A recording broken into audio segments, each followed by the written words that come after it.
بسم اللہ الرحمن الرحیم۔ السلام علیکم دوستو، کہتے ہیں مکہ کے مشرکین نے 2 یہودی عالموں کے پاس اپنے آدمی بھیجے۔ یہ یہودی عالم مدینہ میں رہتے تھے۔ دونوں قاصدوں نے یہودی عالموں سے ملاقات کی اور ان سے کہا، ہم آپ کے پاس اپنا ایک معاملہ لے کر آئے ہیں۔ ہم لوگوں میں ایک یتیم لڑکا ہے، اس کا دعویٰ ہے کہ وہ اللہ کا رسول ہے۔ یہ سن کر یہودی عالم بولے، ہمیں اس کا حلیہ بتاؤ۔ قاصدوں نے نبی اکرم صلی اللہ علیہ وآلہ وسلم کا حلیہ بتا دیا۔ تب انہوں نے پوچھا، تم لوگوں میں سے کن لوگوں نے ان کی پیروی کی ہے؟ انہوں نے جواب دیا، کم درجے کے لوگوں نے۔ اب انہوں نے کہا، تم جا کر ان سے 3 سوال کرو۔ اگر انہوں نے ان 3 سوالات کے جوابات دے دیے تو وہ اللہ کے نبی ہیں، اور اگر جواب نہ دے سکے تو پھر سمجھ لینا وہ کوئی جھوٹا شخص ہے۔ پہلے ان سے ان نوجوانوں کے بارے میں سوال کرنا جو پچھلے زمانے میں کہیں نکل گئے تھے، یعنی اصحاب کہف کے بارے میں پوچھنا کہ ان کا کیا واقعہ تھا، اس لیے کہ ان کا واقعہ نہایت عجیب و غریب ہے۔ ہماری پرانی کتابوں کے علاوہ اس واقعے کا ذکر کہیں نہیں ملے گا۔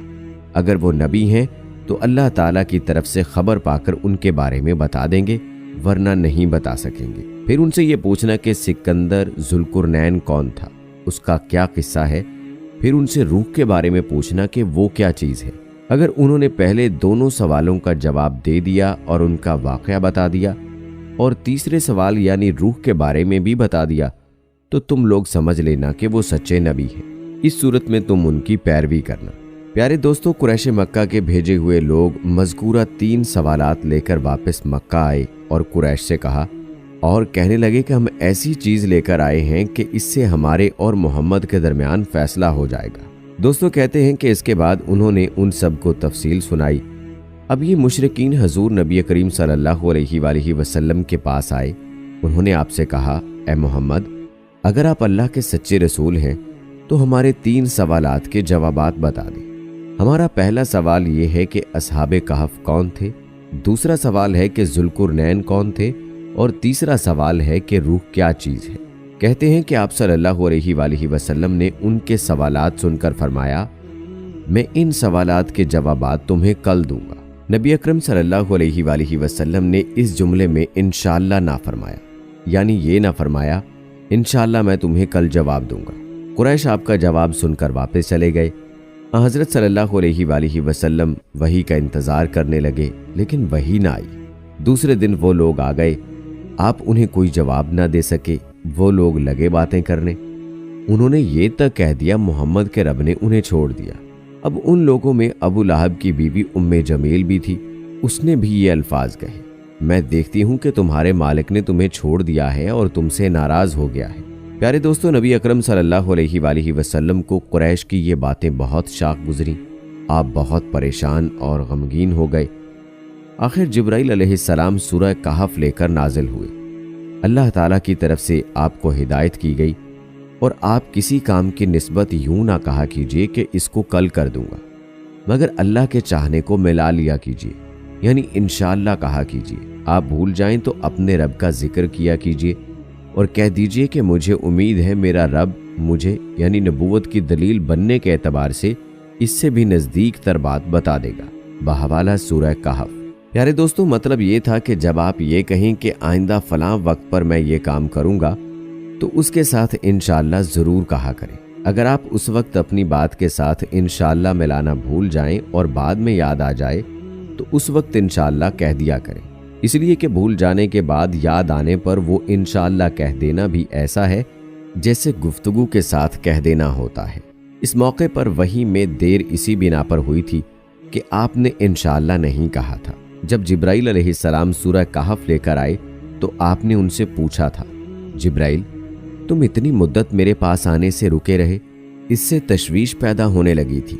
جواب میں حضرت جبرائیل علیہ السلام نے عرض کیا، ہم آپ کے رب کے حکم کے بغیر نہ ایک زمانے سے دوسرے زمانے میں داخل ہو سکتے ہیں، نہ ایک جگہ سے دوسری جگہ جا سکتے ہیں۔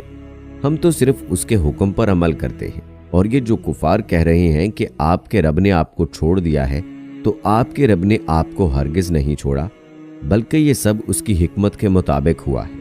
پھر حضرت جبرائیل علیہ السلام نے آپ کو اصحاب کہف کے بارے میں بتایا، ذوالقرنین کے بارے میں بتایا، اور پھر روح کے بارے وضاحت کی۔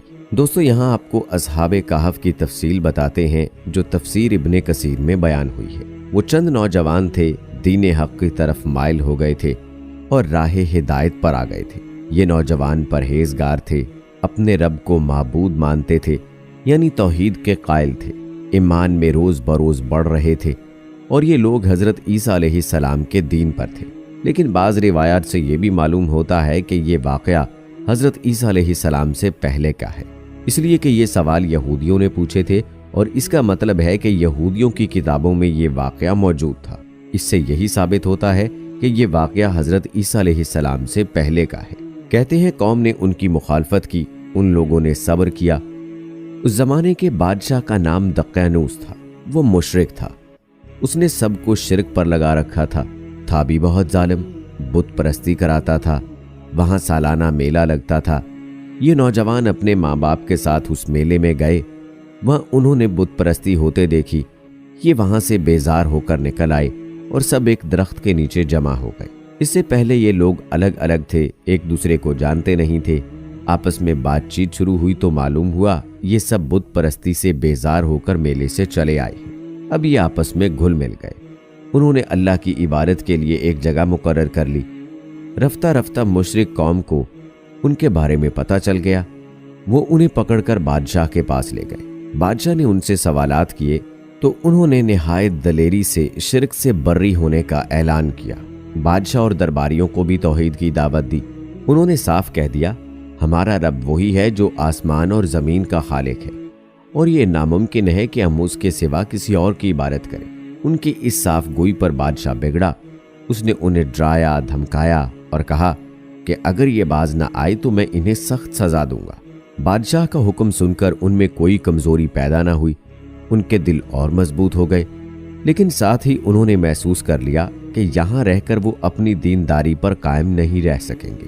इसलिए उन्होंने सबको छोड़कर वहां से निकलने का इरादा कर लिया। जब ये लोग अपने दीन को बचाने के लिए कुर्बानी देने पर तैयार हो गए तो उन पर अल्लाह ताला की रहमत नाजिल हुई। उनसे फरमा दिया गया, जाओ तुम किसी गार में पनाह हासिल करो, तुम पर तुम्हारे रब की रहमत होगी और वो तुम्हारे काम में आसानी और राहत मुहैया फरमावेगा। बस ये लोग मौका पाकर वहां से भाग निकले और एक पहाड़ के गार में छुप गए। कौम ने उन्हें हर तरफ तलाश किया लेकिन वो ना मिले। अल्लाह ताला ने उन्हें उनके देखने से आजिज कर दिया। दोस्तों याद रहे, बिल्कुल इसी किस्म का वाकया हजूर नबी करीम सल्लल्लाहु अलैहि वसल्लम के साथ पेश आया था जब आपने हजरत अबू बकर सिद्दीक रज़ियल्लाहु ताला अन्हु के साथ गारे सौर में पनाह ली थी। लेकिन मुशरिकीन गार के मुंह तक आने के बावजूद आपको नहीं देख सके थे। असहाबे कहफ के वाक़े में भी चंद रिवायात में तफसील इस तरह है कि बादशाह के आदमियों ने उनका ताकुब किया था और गार तक पहुंच गए थे, लेकिन गार में वो उन लोगों को नजर नहीं आए थे। कुरान करीम का ऐलान है कि इस गार में सुबह शाम धूप आती जाती है। ये गार किस शहर के किस पहाड़ में है ये यकीनी तौर पर किसी को मालूम नहीं। फिर अल्लाह ताला ने उन पर नींद तारी कर दी। अल्लाह ताला उन्हें करवटें बदलवाते रहे। उनका कुत्ता भी गार में उनके साथ था। प्यारे दोस्तों, अल्लाह ताला ने जिस तरह अपनी कुदरत कामिला से उन्हें सुला दिया था, इसी तरह उन्हें जगा दिया। वो 309 साल तक सोते रहे थे। अब 309 साल बाद जागे तो बिल्कुल ऐसे थे जैसे अभी कल ही सोए थे। उनके बदन, खाल, बाल, गर्ज, हर चीज बिल्कुल सही सलामत थी, यानी जैसे सोते वक्त थे बिल्कुल वैसे ही थे। किसी किस्म की कोई तब्दीली वाकई नहीं हुई थी। वो आपस में कहने लगे, क्यों भाई, भला हम कितनी देर तक सोते रहे हैं? एक ने जवाब दिया, 1 दिन या इससे भी कम। ये बात उसने इसलिए कही थी कि वो सुबह के वक्त सोए थे और जब जागे तो शाम का वक्त था, इसलिए उन्होंने यही ख्याल किया कि वो 1 दिन या उससे कम सोए हैं। फिर एक ने ये कहकर बात खत्म कर दी, इसका दुरुस्त इल्म तो अल्लाह को है। अब उन्हें शदीद भूख प्यास का एहसास हुआ। उन्होंने सोचा बाजार से खाना मंगवाना चाहिए। पैसे उनके पास थे, उनमें से कुछ वो अल्लाह के रास्ते में खर्च कर चुके थे, कुछ उनके पास बाकी थी।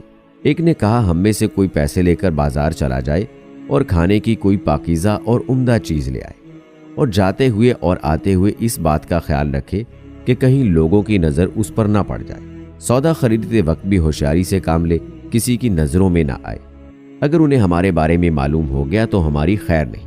दक्यानूस के आदमी अभी तक हमें तलाश करते फिर रहे होंगे। चुनाचे उनमें से एक गार से बाहर निकला उसे सारा नक्शा ही बदला नजर आया।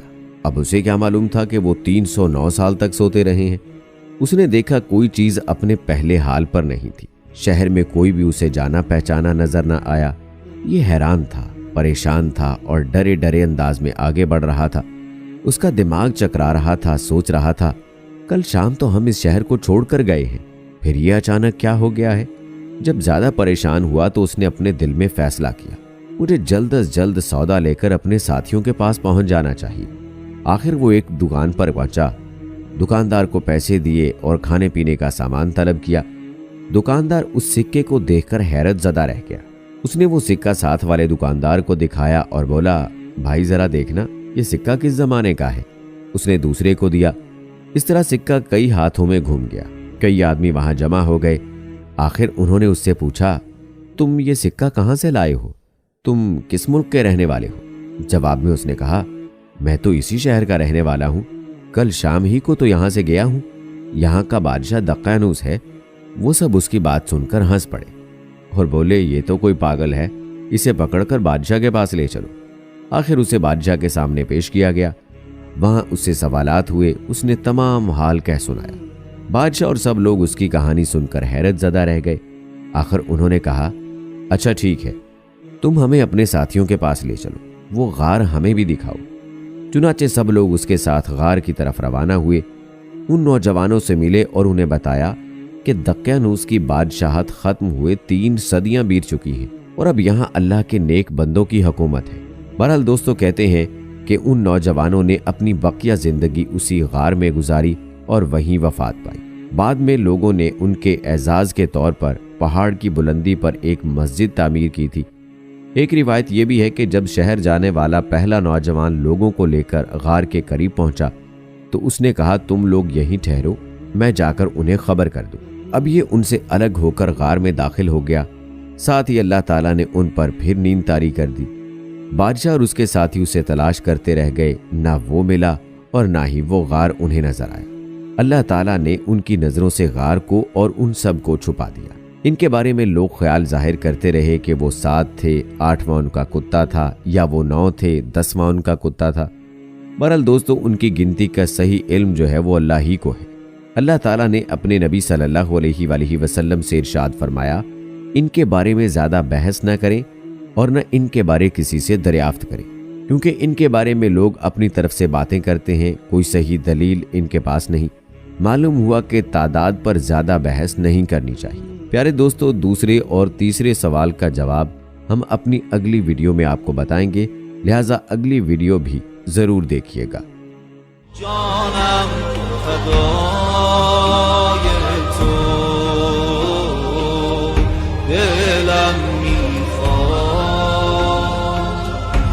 باشم با تو